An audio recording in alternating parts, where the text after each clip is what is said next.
It's time for another special edition of the Fall Classic Sports Talk Live as the Toronto Blue Jays and the Los Angeles Dodgers meet in the World Series. Tonight's broadcast is a Northern Lights Entertainment production. Here are your hosts, Glenn and Eric.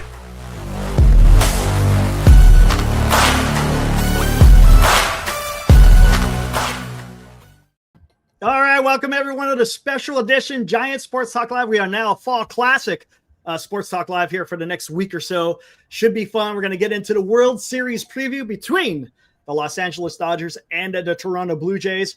We got a couple of special guests joining us. We're streaming both here on Giant Sports Talk Live and on Marty Lurie and Friends Talking Ball. Marty Lurie joining us talks about some baseball. Lou Marston also joining the ruckus here, so it should be a lot of fun. Let's get straight into it. Marty, Fall Classic is upon us. Here we go. Game one's going to start in about 2 hours. Yeah, a special time to get into the World Series. And I stress to everybody every year, it is a series. It's not the World Season. It's the World Series. And it is 7 games, but it is a series, so you never know what can happen. You win a game here or there, everything looks differently. And like the other series before it, the 5-game and 3-game series and the 7-game series, just win a game. So we'll see what happens. For 2 teams to get this far, they've got to be solid teams. The Dodgers are overwhelmingly big favorites here. They took 2 out of 3 from Toronto during the season.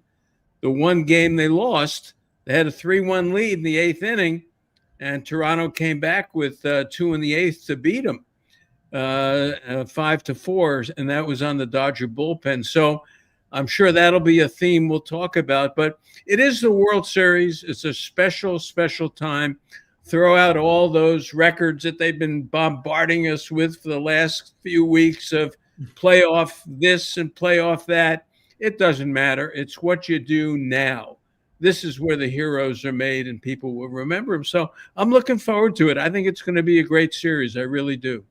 Looking forward to it. Glenn, you told me a couple of days ago, we'll get right into it. Toronto Blue Jays have announced that they're going to start the rookie, Trey Savage. He only had 3 starts on the season, had a mixed bag of postseason. He had some amazing accomplishments against the Yankees, and then he kind of stunk it up a little bit. What was that against? I can't remember who he stunk it up against. Who was it? What team was it that Seattle? And they gave him a nod for the first game. What do you think, Glenn?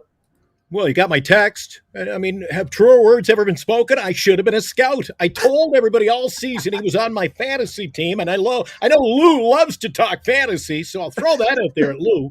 But I'm telling you, Eric, I'm telling you, the Blue Jays are kind of a gutsy team. I mean, they hit well. The thing about the Blue Jays, and I think you can attest to this doing the show with me every night, Eric, is the people of the Bay Area, I don't think they know very much about the Toronto Blue Jays, let alone Trey Savage. But they're going to know Vladimir Guerrero. He's on fire, 6 home runs.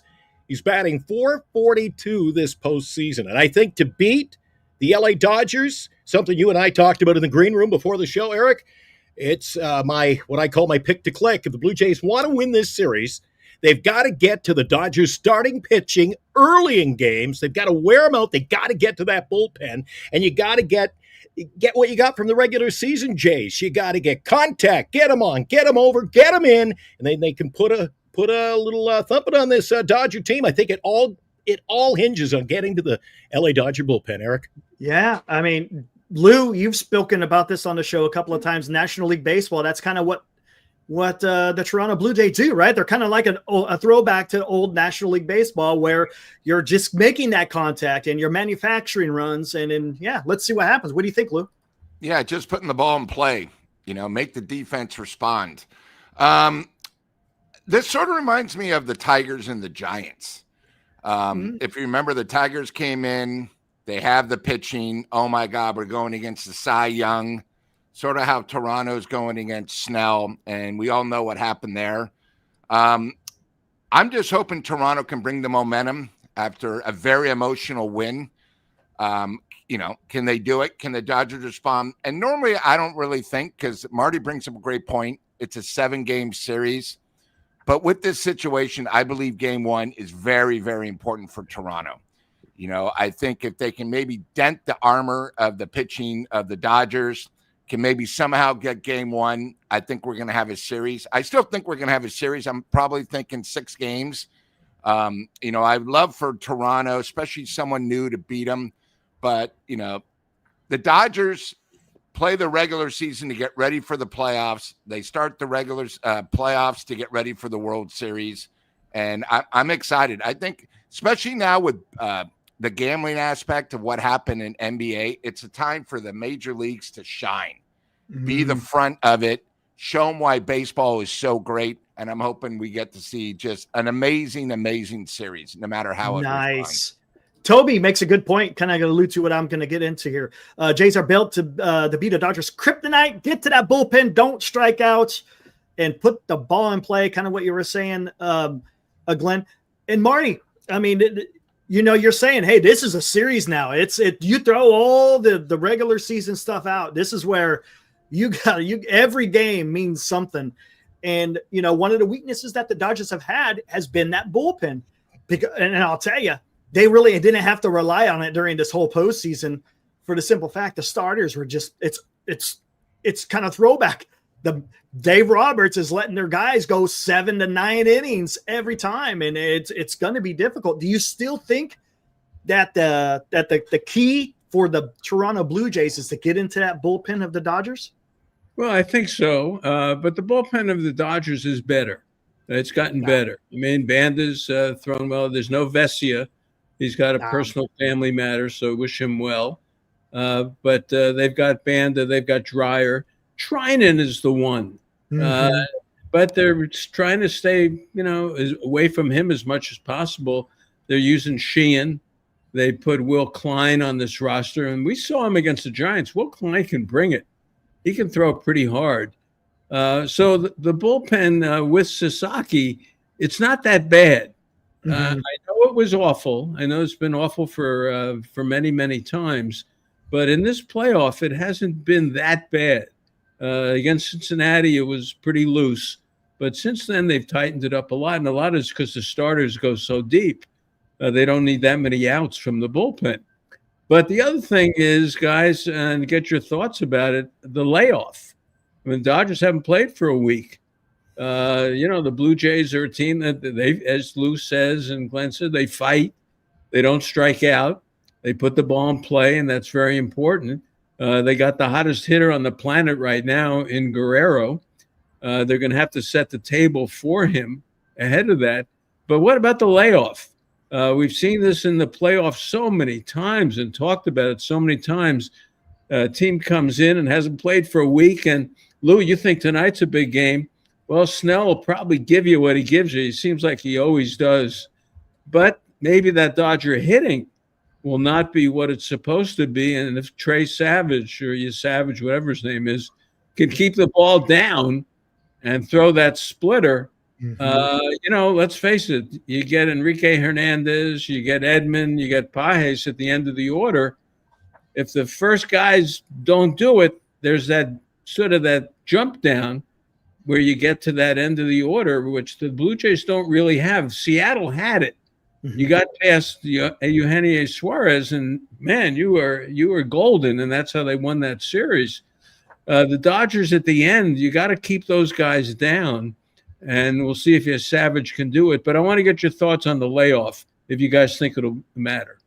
Yeah, Glenn, go for it. What do you think? The Dodgers have had, a whole week off, I think? If not something like that. I mean, it's a long time off. The Giants were able to take advantage of it in 2012 when they played the Detroit Tigers. They had that huge layoff, and the Giants kept playing because it was 2012 throughout the entire playoffs was nothing but torture. And with the game, it's built on repetition, and the Giants stayed fresh.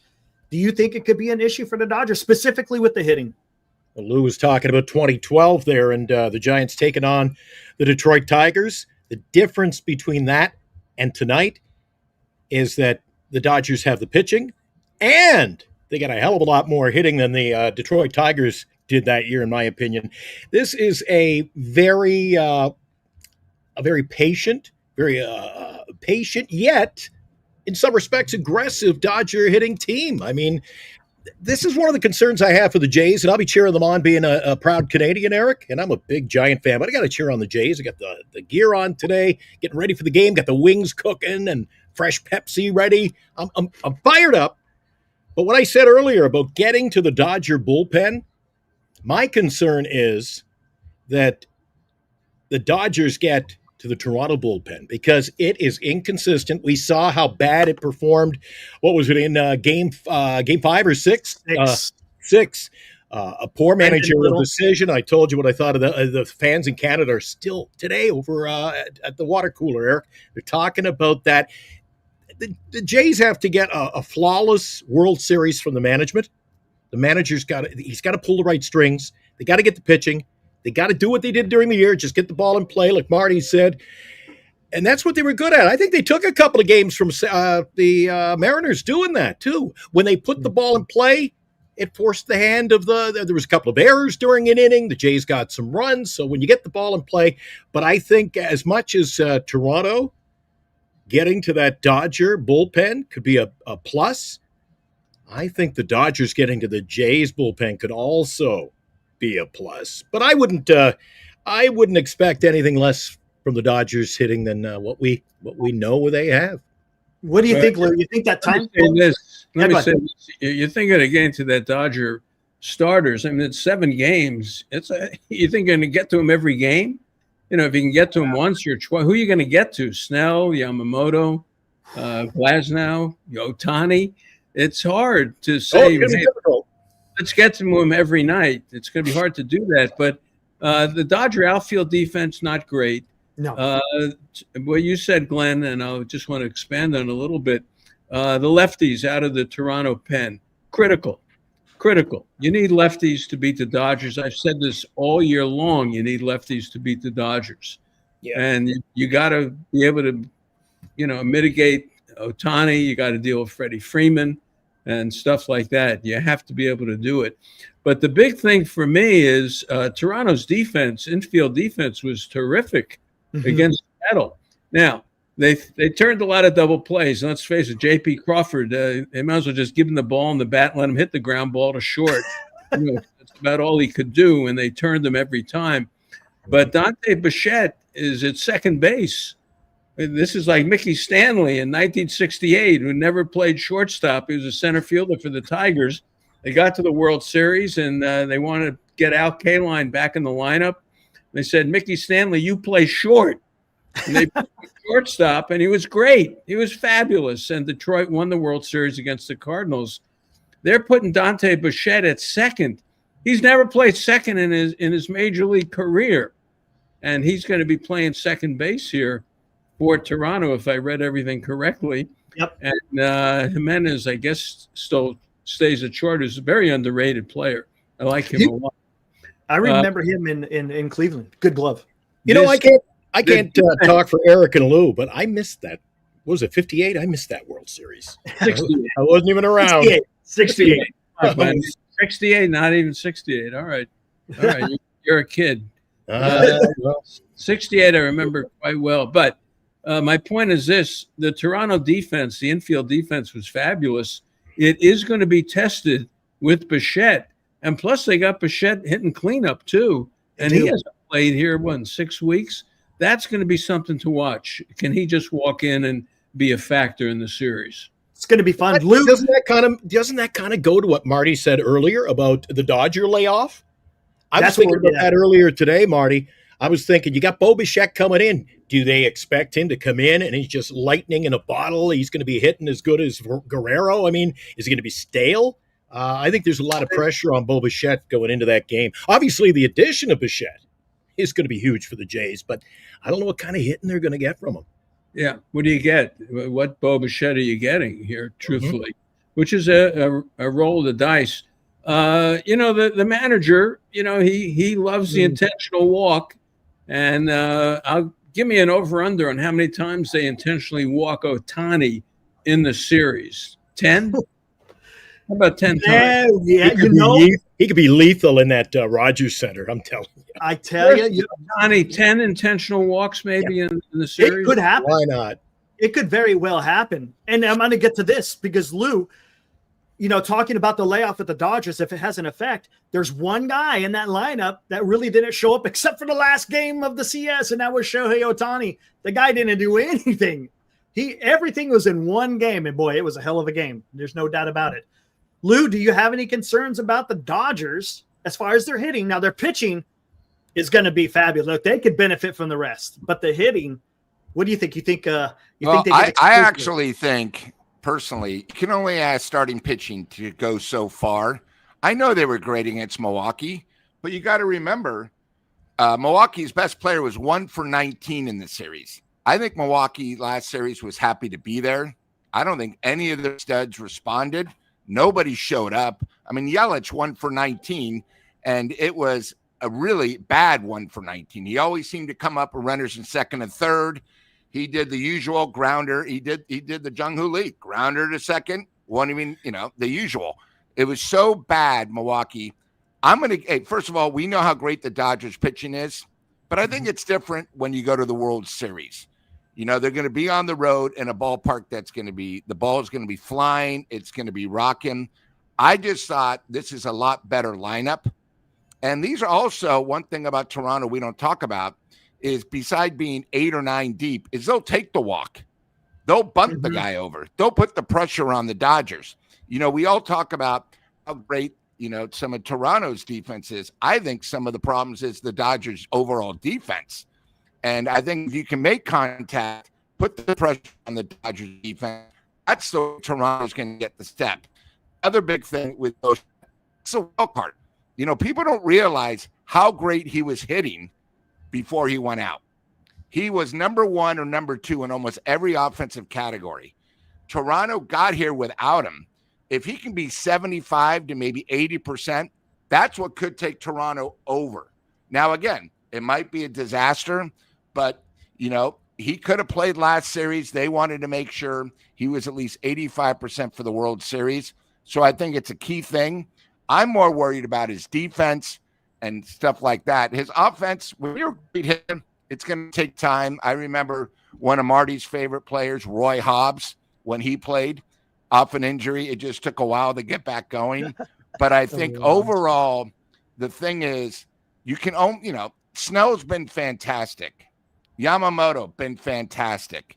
Ohtani was fantastic. But you can't get that every game. These guys are human.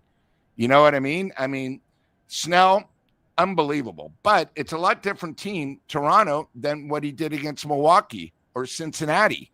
And the Dodgers, they knew they had Milwaukee. After Milwaukee couldn't get that game won, you knew the series was over.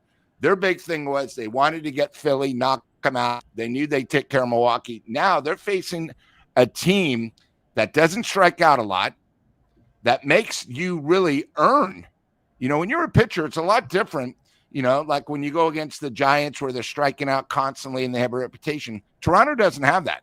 They're going to spray the ball wherever they are. And, I'm expecting high scoring games. I don't think it's going to be like Milwaukee 3-1, 4-2. I think it's going to be a lot of action. And that goes both ways, and I think most importantly is Marty brings up a great point. I think defensively for the Dodgers, since they haven't played in a while, you can only do so many inter-squad games. Let's talk about Snell. Snell hasn't pitched, it's 11 days since his last game he pitched. When you're a starting pitcher, it's all about repetition. Now he's coming in and going to be a rock and plays. And I think the key thing, especially for Toronto, especially these first 2 games, got to score early. Don't let these pitchers relax and get in a routine, because a lot of these guys take a while to get going, the first and second innings. I think it's key for Toronto if they're going to have any success.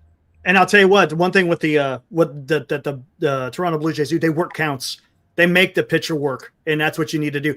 Marty, I want to ask you a question. There's 2 players on each team that are not superstars, but they take care of business. On the Toronto side, you got Lucas and you got Barger.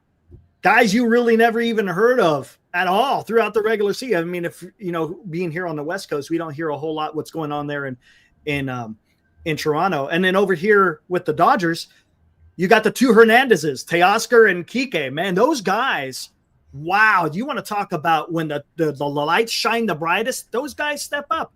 What do you think about these guys that you may not, they don't technically cash the checks, but they seem to show up when the stakes are the highest? Well, you see it in every World Series. Every World Series has that guy, the Blake Doyle or whoever it was for the Red Sox. You see this. This is part of the World Series that someone comes out of nowhere to have this great World Series. I will say this. You brought up two names, which, Lou, this goes to what you said about tonight and playing in Toronto. You got Kike Hernandez in left, and you got Teoscar Hernandez in right. They stink. You start hitting the ball in the gap with those guys or down the line with those guys, you've got extra bases happening. And the key is putting this ball in play and not striking out. Striking out, we know what it does. We saw what it did to the Giants all year long. Critical situations, you don't put the ball in play, nothing can happen. If you don't strike out, you put the ball in play. You can move a guy from second to third. You can put a guy in motion and stay out of a double play. You can do a million things. And that's one thing that Toronto does with these no-name guys. Then I'm going to call Lucas and Barger no-name guys. It's like 72 Dolphins and no-name defense that ended up winning every game. I don't know who they are. If they walked in the room, I couldn't tell you who they are right now. And I've watched the whole playoff. That's what we're dealing with. Ernie Clement is another one. Yes. So, the ability to put the ball in play is important. Now, I'll say this to Lou, and I've posed this question before. Can you get to all these pitchers? Snell can walk the park. Snell is a guy who can walk the park, and he could drive you nuts.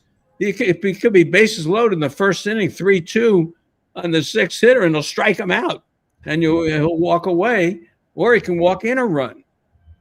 I think anything can happen with Snell tonight. I really think tonight is a huge game. Number one, the layoff, and number two, Snell is the kind of guy who can walk the park. Yamamoto has gotten hit before. We've seen it. We've seen him get hit before. The Giants knocked the heck out of him early in the season. If I'm not mistaken, I thought didn't Cincinnati get to him at some point? I think so, yeah. Yep. And Glasnow is another guy who can walk the park. Anything can happen with him. Ohtani generally will give you a solid start. He's that good. So to take Lou's point a little bit further, the Dodger pitching is terrific, and they did beat a Milwaukee team that was overwhelmed. And in the playoffs, all of a sudden you get overwhelmed and they steamroll you. And it looks like you'll never get a hit, and sometimes that happens. But this Dodger pitching staff, it's not the 54 Cleveland Indians. How about, were you alive for that one, Glenn? No. But, we're not talking about Mike Garcia and Bob Lemon and Early Wynn and people like that, Oh, I got all the baseball cards, though. I have a background. I'll throw these things out. It makes me feel better, So, but the point is, the Dodger pitching, you can get to it. It's not impossible. And Toronto's a team, just hit the ball in the gap. And, other than Pages in center field with the great arm, you start hitting the ball in the gap, and all of a sudden you can get one or two runs and get ahead of them. But the big question is Toronto's pitching. And that's the big deal. Splitter crazy. They're all right. The kid tonight, overhand splitter. We've never really seen too much of that. He's been terrific. Gausman, splitter. If you lay off the splitter. Remember the Giants were afraid to sign him because everyone started laying off the splitter at the end of the year, and they hit him. The Giants got cold feet and let him go. So with Gausman, if it's low, let it go. Things can happen with him, but he's been terrific. And then really, where do you go after that? Shane Bieber? So the Toronto pitching, I think, is the Achilles heel. Yeah. I think everything else about Toronto, the infield defense with Bichette, maybe they'll get away with it. But the Toronto overall pitching staff, I think, really becomes the Achilles heel of the series, in my opinion. That's a great point. And, it's funny how you talk about that splitter. If I'm not mistaken, don't the Dodgers, they defend against the splitter pretty well? Because I know they gave Logan Webb fits, because he would throw his changeup. Lincecum. They'll lay off. But this kid has that overhand. Yes. And let's see how they handle it. Let's see. That's part of why this will be a great game tonight. Doesn't he remind you a little bit of Justin Verlander, the way his delivery is? He doesn't have the big leg kick, but that over the top, like you're talking about, it's amazing watching him pitch. Because if he could command the ball, it's going to be something. I'm really looking forward to that. Let's get into this, because this was an issue throughout the postseason. Managers, who do we think is going to be the best manager? Is it going to be Dave Roberts, or is it going to be John Schneider? Both of them had, well, not necessarily Dave Roberts, because he just let his guys go. But John Schneider, you kind of alluded to it in the beginning, Glenn, made some questionable calls. Are they going to have the quick hook? Are they going to let these guys just because you get a guy on, are you going to go out there and yank him in the fifth inning when he really isn't in any kind of trouble? So, Loon, let me ask you this. Who do you give the edge to as far as managing the game on both clubs? Well, one guy was there last year and the other one wasn't. So I think he's walked the plank before, and I think it's a huge advantage. I think sometimes it's not really the managers, it's the situation of the series. You got to remember, when it's game 7, there's no tomorrow. You got to do whatever it takes. When it's a 5-game or a 3-game series, you got to somehow get the W. And, I think these guys are both class acts. I think, they're going to do what they have to do, but it also depends on the situation and, what game of the series. You got to remember, I think the big concern we're not talking about, we have a young kid. Maybe he doesn't know how big this game is in Toronto, where he's got everybody on his back telling him this kid's amazing. He's going to do good.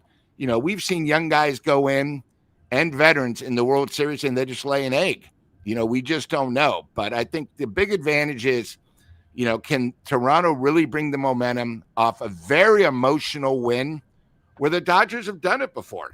It's a big thing. I think the one thing we're not really talking about is how many guys from Toronto even have World Series experience. Coaches, players, the works. Where the Dodgers, they've been there before. Everybody talks about the Dodgers, 2021. They have done it. That's what makes the Dodgers the cream of the crop. No one's been able to knock them out. And they've done it before. So I think really Toronto, we got to make sure they're not like a deer in the headlight. They're going to be so caught up in the motion. And you have a young pitcher here where I think really the first couple innings is going to be huge for him. Dodgers aren't going to beat themselves. Toronto's going to have to create opportunities to beat the Dodgers. And I think that's a big key, especially when you've never done it before. We're just not sure what Toronto's going to do because this is the biggest game of these guys' lives. And until you've done it, you can talk a good game, but until you've done it, you have no clue. You have no way how it's going to be. Glenn? Except for, Springer. I don't know who's played for Toronto in a World Series. So I think that's important. Glenn, again, you were alluding to John Schneider, and all the Toronto fans were ready to burn him in effigy because of the move that when he went to Brendan Little in Game 6. But who do you give the edge to? You give it to Dave Roberts, John Schneider? What do you think? To be honest, Derek, I don't even know how to answer that question. I think we just got to see how it unfolds. I mean, we could break this down for a month of Sundays and come up with a different, is it going to go 7 games? Is it going to go 6, like Lou said? Is somebody wins 4-1? I don't think this year in particular, I have any idea how this could unfold. I really don't. But I'd like to give up my airtime, and I'd like to ask Marty a question that has to do a little bit. We were talking about pitching, and Lou just said, "Who do they go to the bullpen early?"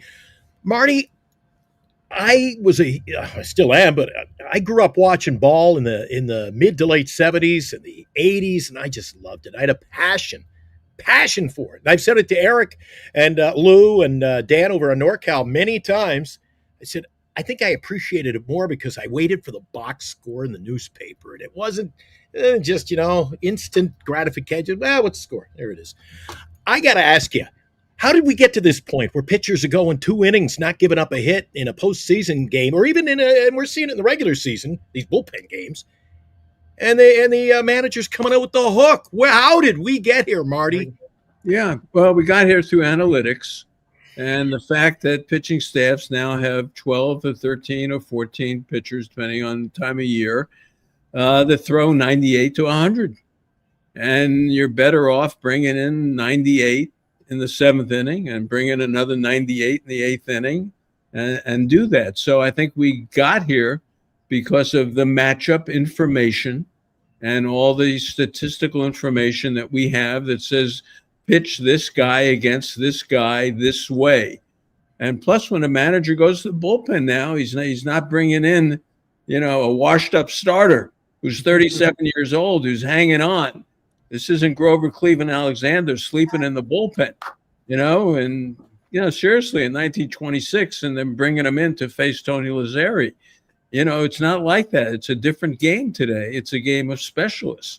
Now, this is the important part, and Lou brought this up, and you guys have been talking about it, and we haven't touched on it yet completely. I learned this from Joe Torre. You must win today's game. And Bruce Bochy did this to a T. You must win today's game, which means if the A's are playing the Yankees in Game 7 and Pettit's getting knocked out in the 4th inning, Stanton's coming in the 4th inning, and the Yankees are going to win that game against the A's and knock them out in 2000. And Joe Torre showed me that. Bochy did it completely.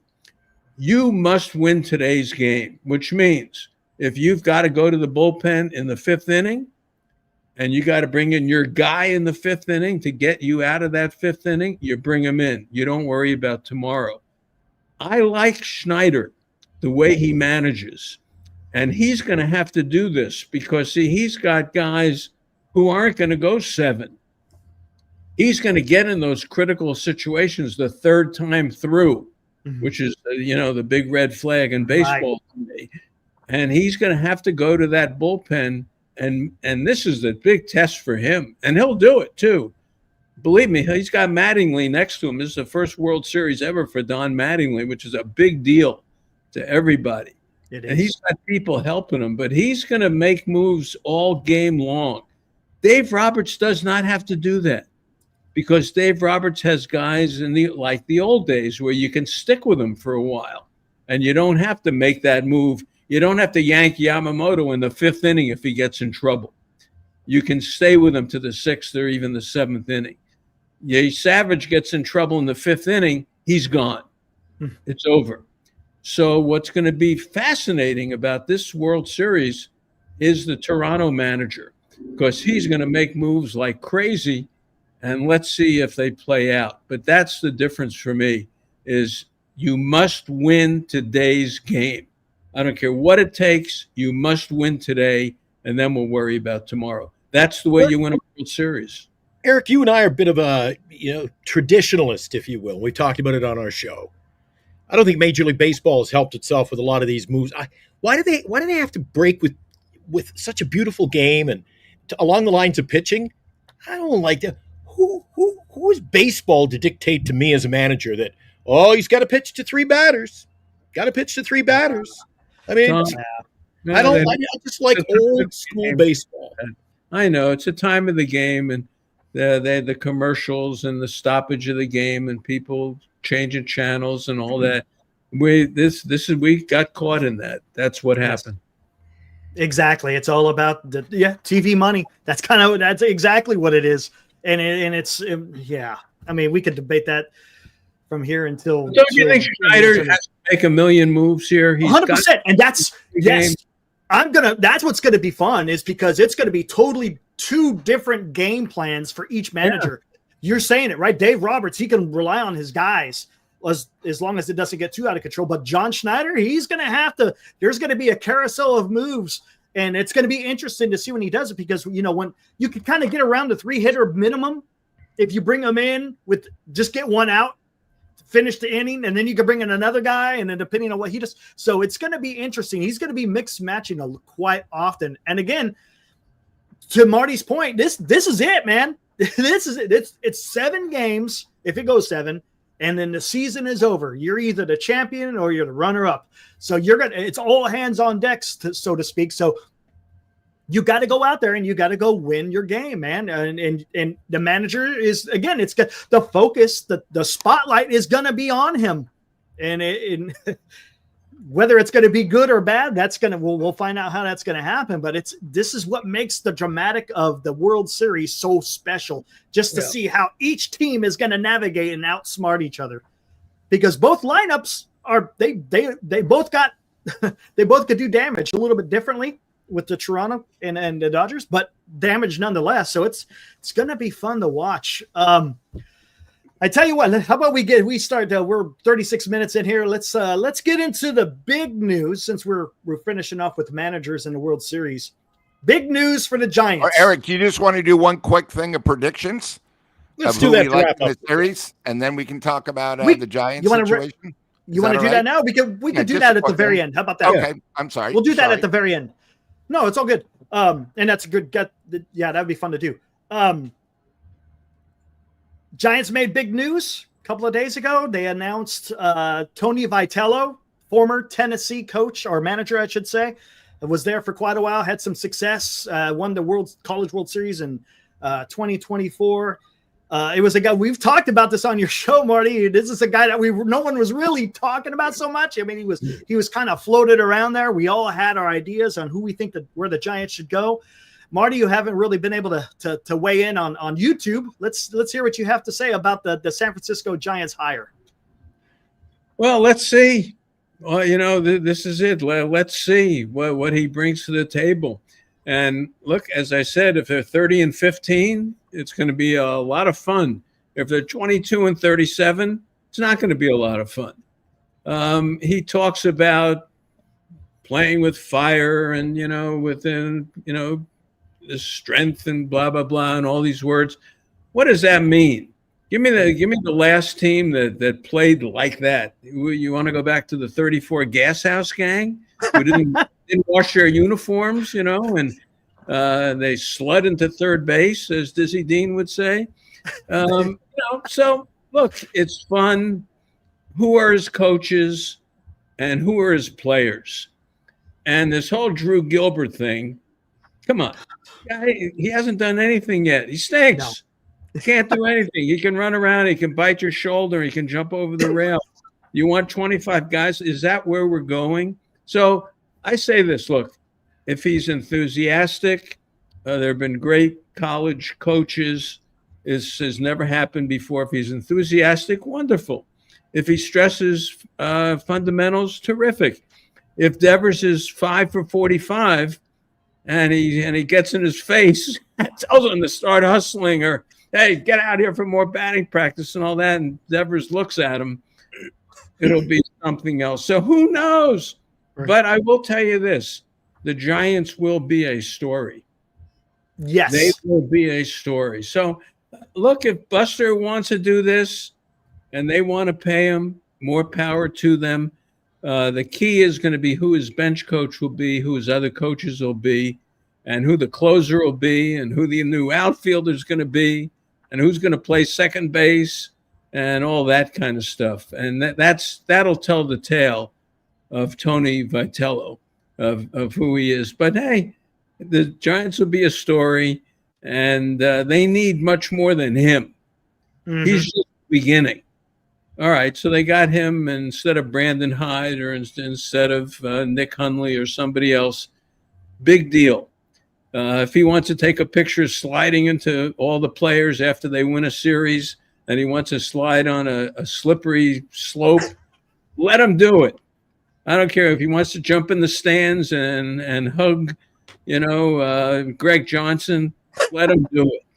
But I want to see him manage a game.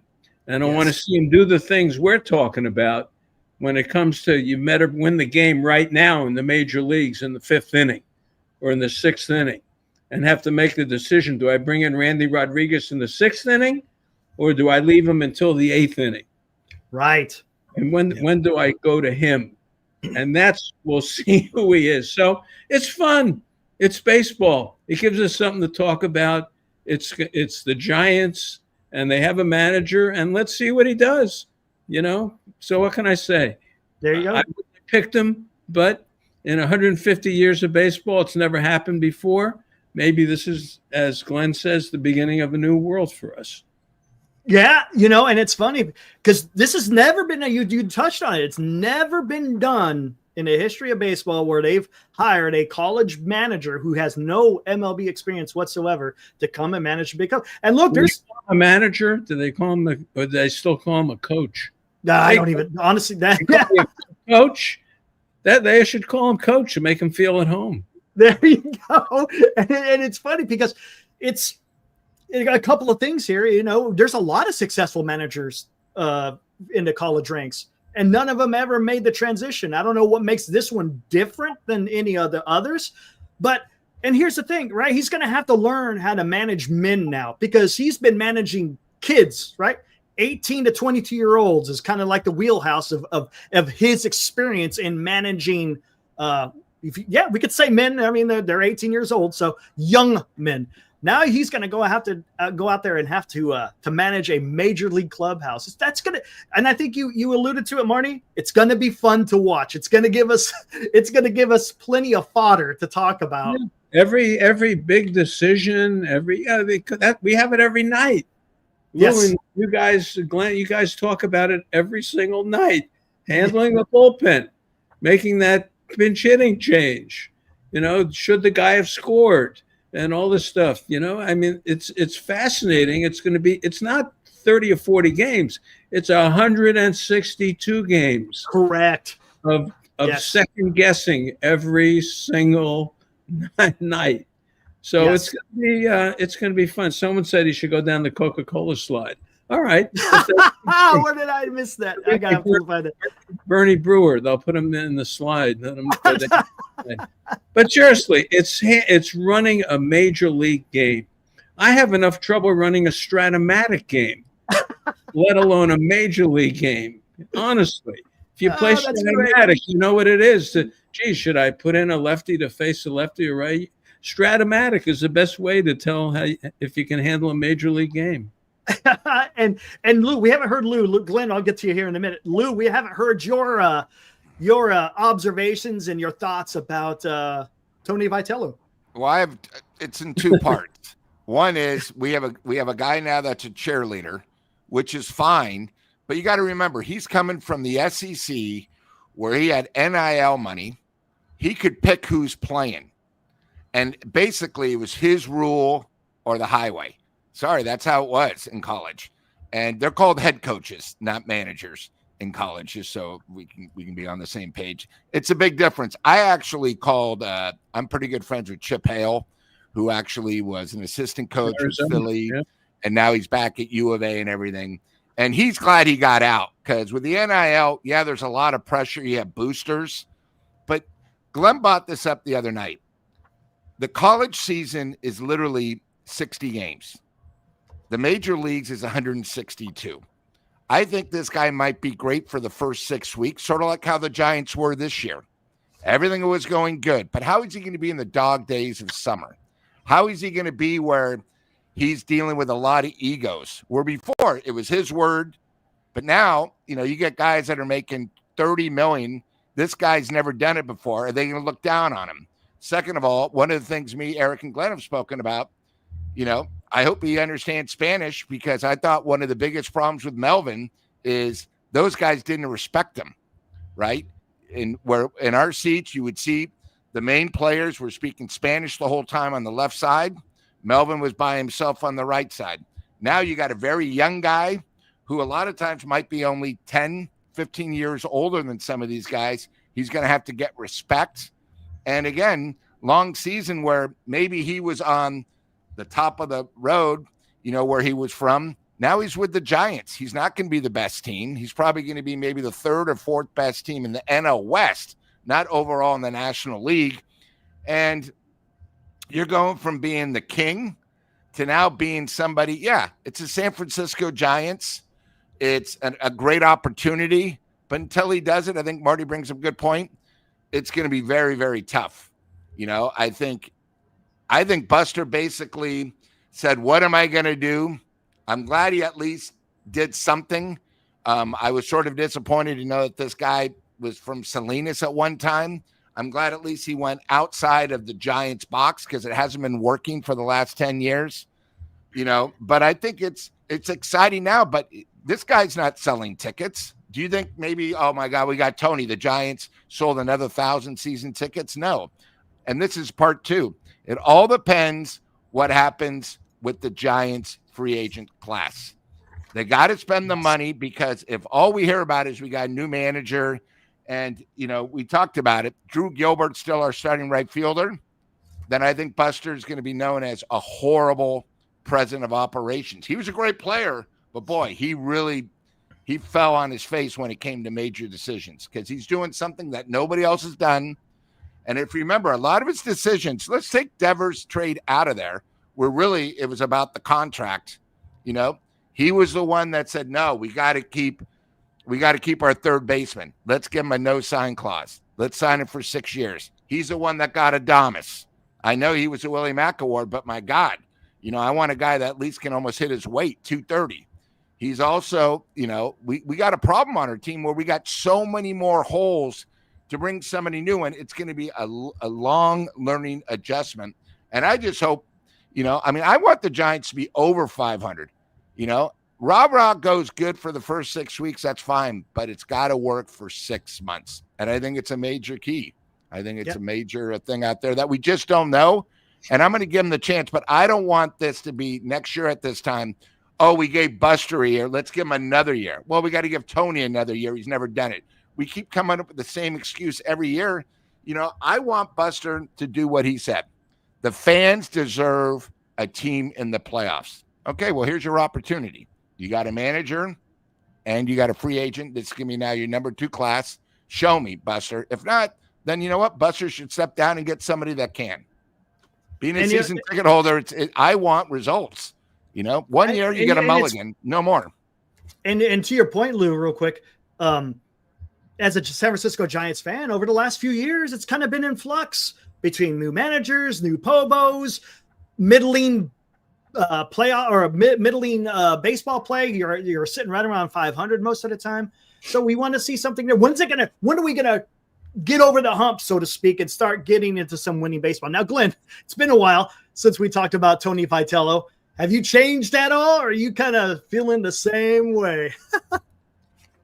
The only problem with today's show, Eric, when you bring the illustrious Marty Lurie and you bring Mr. Mr. Salty Lou into the show, I can throw out all my notes. They already talked about everything I wanted to say. So I got to tell you, Eric, what they have said, I kind of got to echo it. This is a guy who's not going to be – he's coaching. That's a key word. At college level, he's coaching. And I know our chat, we talked about it the other day. You and I did the breaking news story. Eric went on for a couple of hours talking about the big announcement. And I couldn't believe it. Am I the only guy who doesn't watch college baseball faithfully every night on the TV? Because everybody was like, they know everything about him. He was Luke, can I steal your term? He was this week. He was the flavor of the week. Once his name's out there in the Bay Area stuff grows legs. So everybody, Vitello's the best. Why? Oh, he's just the best. Well, he's not coaching anymore. He's managing a game, Eric. At college, he's coaching and developing. And when I sit and see some of the guys in the chat and around, around town talking about the move and saying that, he's going to be good for the development, our draft. And that's they're upstairs doing that. That's not his job. He's there to manage the team, pull the right strings, hopefully he is allowed to set the lineup. I don't want any more of this. I don't know who's setting the lineup. I don't want to conspiracy theorist or anything, but let's see if he can manage the team, make the right bullpen moves, as Marty Lurie said earlier. And I think that's it in a nutshell. Another thing, Eric, that we brought up the other day, and I've seen it talked about, and people kind of just, hey, he's got to surround himself with, major league caliber coaches. So my question is, Buster Posey, why didn't you hire a major league caliber manager and put guys like Vitello underneath to groom. You're not developing your manager that way. Well, why would you surround it? I thought you're supposed to put the best guy in the position. Why do you have to surround him with long-term veteran managers? I don't get it, Eric, and coaches. I don't get it. It's either going to work or it ain't going to work. It seems to be the consensus. The consensus is it's going to be great or it's going to be a dumpster fire. It's going to take more than a year to figure this out. He's got to have the horses, too. You can only best managers have the horses. That's why I say, who's the closer? You tell me who the closer is. I'll tell you if you got a good manager or not. You give me a good bullpen, I'll tell you. Tony La Russa said it. You show me a horse crap bullpen, and I'll show you a horse bad manager. And then La Russa said this, and it's been true the whole time. Show me, as you said, show me what he's got. Dan, we love Dan. Of course, Dan says he's excited about this. He's a great communicator. Terrific. So half his job is communicating with the media. Let's see how the media handles this when things start going wrong, if they have the nerve to get into it with him. But Dan points out that Casey Schmidt says he's stoked. Well, Casey, of course he is stoked, because if he wants to play second base, what's he going to say? Geez, I don't know about that. Nice seeing you, Casey. We'll see you in Sacramento, in March. Right, because and get real with this kind of stuff. You can't quote a baseball player. You can't quote a baseball player and his opinion on anything, because he just wants to get paid, and especially a young player, just wants to be part of the team. So you guys hit it. We'll see. Let's see who the coaches are. If you gave him Dave Righetti and Ron Wolf, and you gave him people like that, you put them in the dugout with him. Now we got a different story. Marty, do you think he brings his own guys with him? I was just going to ask that. Good question. I don't think so. I mean, we've gone through this already with the no-name coaching staff, and I think we saw where that has gotten the team. And I'd say you probably want to have veteran coaches in there with him. Now, the nature of the game today, Glenn, like you point out, it's different. The Pat Burrells, and then you have 6 guys you've never heard of before as the assistant hitting coach. And so who knows where that's going to go. But I would say bench coach-wise, it will be a name. The bench coach, and I hope it's not Joyce Tingler or Jace Tingler, whatever his name was. Oh, the former manager of San Diego. Yeah, he got run out of there, but he knew him in Missouri. So maybe Brandon Hyde. I guess that's the name that comes up all the time. But needs a veteran bench coach who can help run the bullpen, because that's the name of a major league game today. Is running that, but you don't win without knowing how to run the bullpen. Eric, I think it's a gutsy move. Oh, it is 100%. Because of how quick they were to jump on me when I say no experience. He's got no. I hope he already knows that you'll be kicked out of the game. You'll be kicked out of the game if you send a player up with an aluminum bat. I hope he knows that you can't hit with the aluminum bat, Eric. Glenn, what can he do that would make the Giants better? Now let's forget about getting the closer and all these other players. What can he bring to the table that's going to make a San Francisco Giant team better? I don't know. And I said to Eric, and I asked the chat the day it was announced, I said, right now, today, are the Giants any better with him or without him? I don't think they're any better. What does he bring? If you're Posey and you interview him, and he says, I play with passion, and I'll get the most out of players. What does all that mean? What does he bring the first day, the 5th day, the 20th day? What does he bring to the table? I can't answer that, but I am looking forward next Thursday to finding out why Buster Posey thinks he was the man for the job. That's what I'm looking for. Yeah, but it'll all be headline. Buster Posey in headlines, but Buster Posey does not talk in specifics. He talks in headlines. Yes. He talks in playing better defense, better concentration, better this, better that. I didn't see any of that last year. But he talks that's the way he talks. That's how he talks. Exactly. I want to hear what the manager's got to say. What do you? If I'm there as a media person, I say to him, Tony, tell me, what do you bring to the major league table that makes you different as a major league manager? And let him answer that question. That's an honest question to ask him, right? What is it that you bring to the table? And everyone's saying. I want Dan to answer that question. Oh, you want Dan answer the question? What does Tony Vitello bring to the San Francisco Giants? Right, and don't give me headlines. Give me something specific. Right. Exactly. I like to tease Dan. You know that. Yeah, I know. Dan does say, what is the downside of the move? The downside is we keep going through this and more managerial. Downside is, they play worse than 500 baseball. And, honestly, the worst case scenario is you lose the clubhouse. Because one thing that was said by the players with Bob Melvin, he never lost the clubhouse. The front office, by all intents and purposes, is they lost confidence in Bob Melvin for whatever reason. We haven't heard, but he had the clubhouse. He did not lose the clubhouse. The worst case scenario is he loses. But to answer your question, Marty, that's a great. I mean, what does he bring other than enthusiasm and energy? But we've talked about it, right? What is that? What's the last team that won with enthusiasm and energy without players? You need talent. You got to have the talent. Yeah. And I asked Rick Smith. They said the 2004 Red Sox, maybe they won taking shots of scotch before the game, and maybe that's why they won. But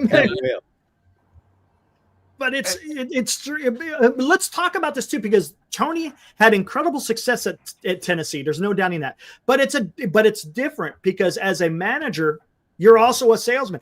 All you got to do is sell a 18-year-old kid who's in a high school on the beauty of Tennessee baseball and what we can bring to you as far as your experience in Tennessee. You can't do that in the major leagues. These guys are men who are getting paid millions of dollars, who are at the top of their game. This is the major leagues.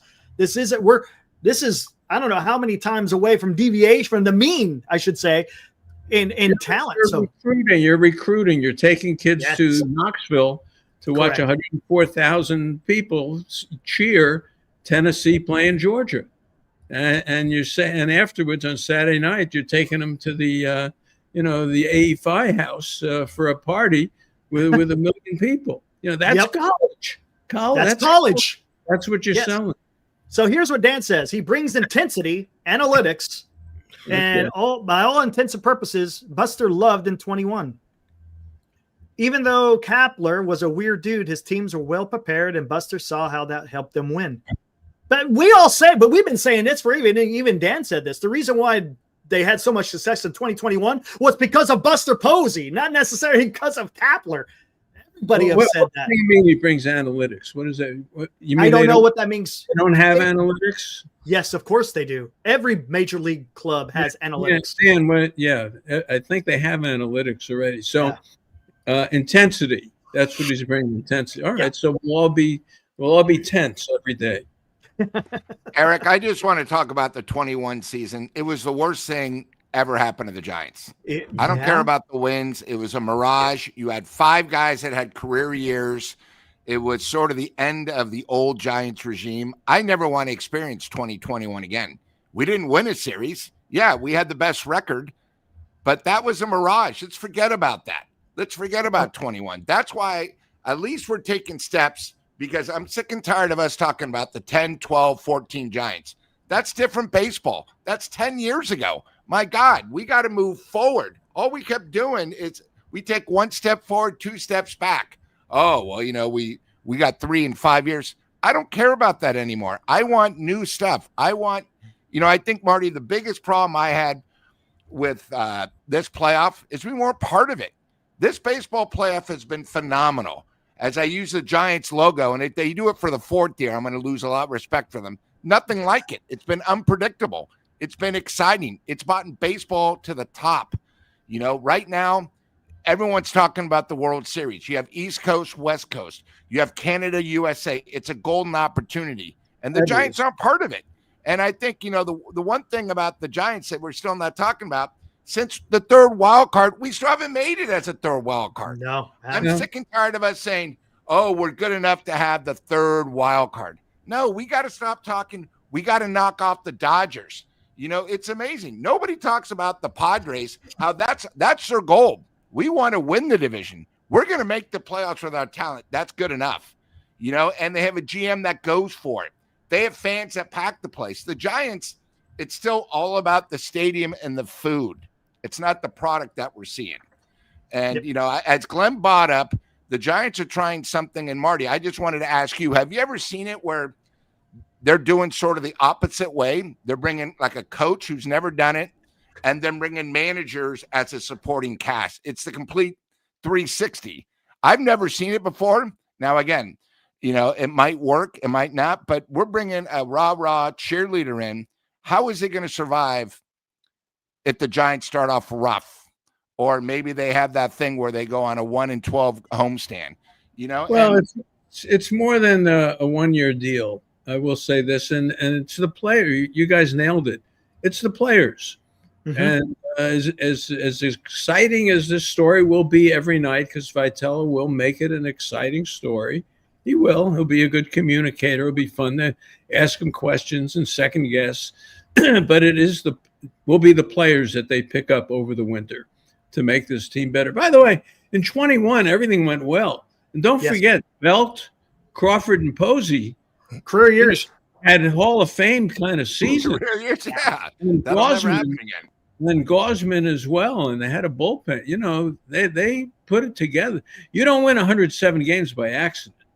And that was a solid season. So if he's got a great bench and he can push the buttons and platoon certain guys and go to the bench when he's got to do it, and if they deliver, and if he's got the two lefties in the bullpen and he's got Walker and he's got Rodriguez, who we hope. Well, Rodriguez out for the year, though, right? Yeah, he's out for the whole year. Yeah, I don't know who they're going to have as a closer. Kenley Jansen, Sanchez, Suarez.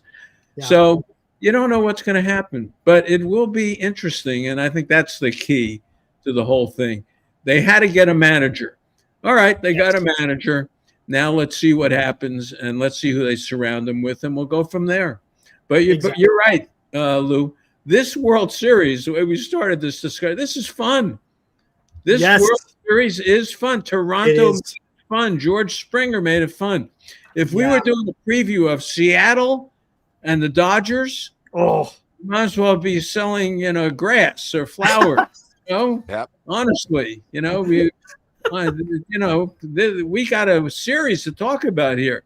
Seattle, thank God, George Springer knocked it out.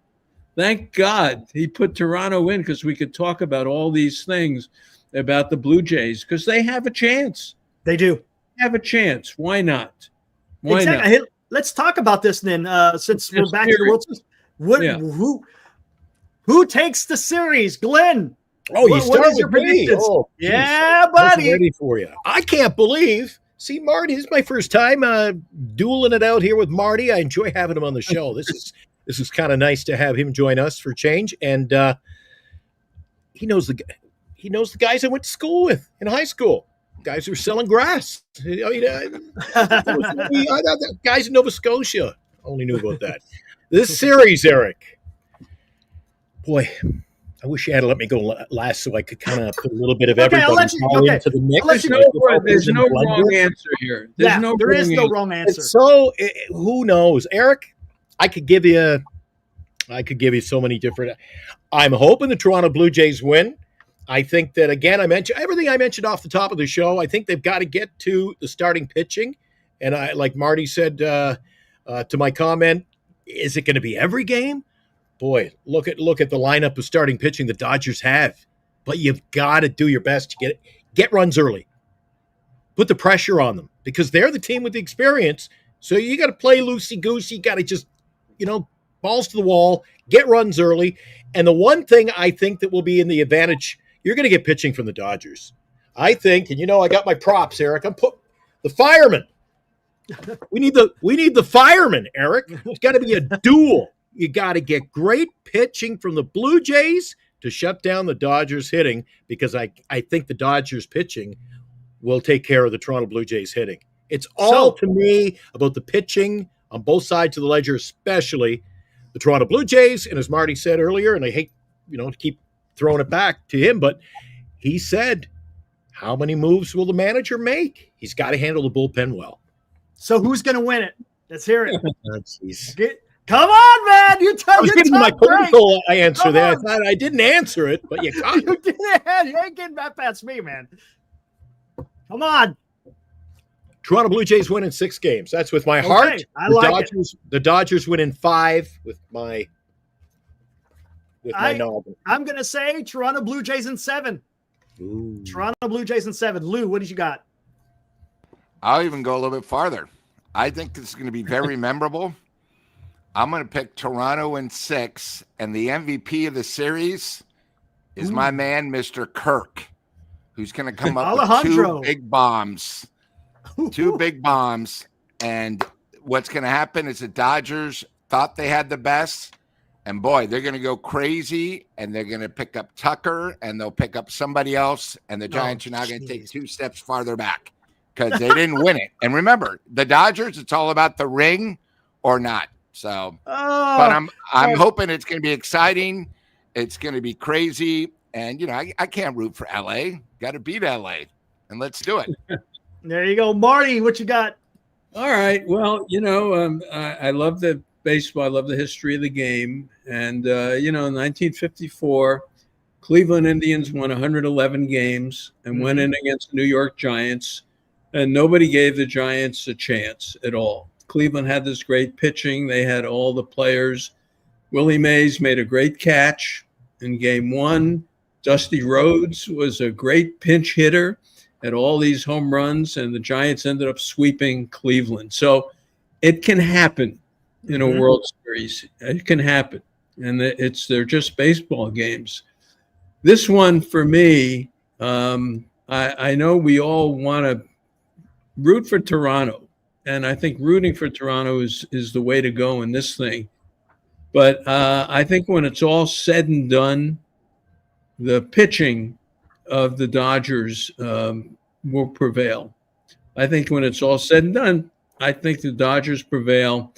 And I say Brooklyn wins in 6. Brooklyn wins in 6. Nice. All right, Glenn, any final thoughts? I think the most important thing is, like you and I say almost every night, Eric, enjoy the game. It's all about enjoying, sit back, enjoy the ball game. And that's why even if the Dodgers, I think Marty's the only smart one here. Jays in 6, Jays in 6, Jays in 7, LA in 6. I think Marty's the only guy who would be good to take to Vegas with me because I can't hang around with Eric and Lou because this is not a winning combination. But they've got the pitching in LA, so let's just hope I hope it's competitive. Each and every game and something to cheer for. We saw a few of those in the Seattle series and a few throughout this postseason that even though I didn't have any skin in the game, not a fan of either team here and there, at least I was glued to the TV. I mean, the Blue Jays, or not the Jays, the game that went 15 innings. Oh my gosh, that was fantastic. You had to watch how are they managing that. They were bringing in starting pitchers, and I mean they were ready to get peanut vendors in to pinch hit. It was crazy. So I just hope it's an exciting series. How about you, Lou? I'm the same way. I think this baseball playoffs have been phenomenal. So I'm expecting this World Series to top that. They've had their little visions. I thought they had the 15-inning game early. The dramatic game Toronto last time. Let's go 7. Let's do it next weekend where we're going, oh my God, can you guys believe this series? Look at this. Can you believe what happened in game 2? And it's really a nice time for baseball to shine, and I just hope it does. There you go. Yeah, pitching and defense wins. I don't care if you play 7 games, 5 games, 3 games, or 162. Pitching and defense wins. And for some reason in these playoffs, they've been watching this for 10 years, the team that out-homers the other team wins the playoff. Yeah. And I'll take Brooklyn. There you go. All right. Eric, hey, guys. Eric, that's not anything far from what you've said all along. Nope. Pitching. That's pitching and defense. Defense. I'm telling you, that will get it done. You All know right, what? guys. The Blue Jays, if they're going to, if I can add something, I think go for it. the key to this series and having, grown up watching the Expos, they were my team as a youngster, and the Blue Jays, being a Canadian, getting to watch them on a nightly basis on TV. Don't underestimate the hometown crowd and the home field advantage at the Rogers Center, formerly the Sky Dome. They can win tonight. They're ruckus crowd. Tonight. Lou, you hit it early. They can win tonight. Snell can walk the park. Mhm. And let's hope he does that tonight. There we go. Guys, we will be back tonight, minus Marty. Marty won't be here, but we'll be back here doing the post game of Marty, game this is one. the first time together. My pleasure, Lou, buddy. Oh, you guys know it. This is more than a pleasure. This was a lot of fun, and we'll have to do this. Well, you guys, you know what it's like. You sit down with Marty Lurie on a show's my first time too, Lou. I mean, I listened to Lou. I mean, I'd be listening to the radio and I'd hear, let's go to line 4, Eric at Beale Air Force Base. And I grew up with these two guys right here. That's funny. So this is a real pleasure for me, and we hope you'll come back soon.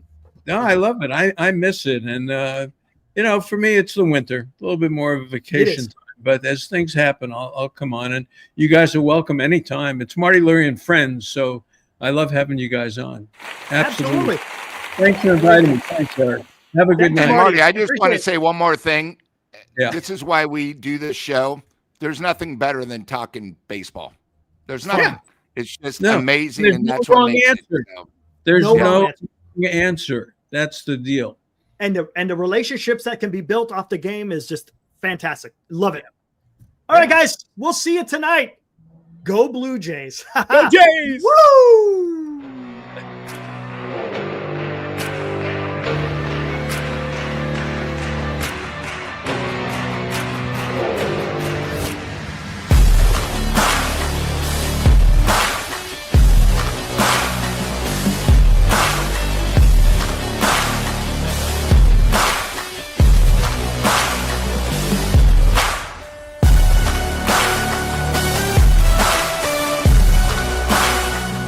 You've been watching the Fall Classic Sports Talk Live with Glenn and Eric, an in-depth review of today's World Series matchup between the Toronto Blue Jays and the Los Angeles Dodgers, a Northern Lights Entertainment broadcasting production.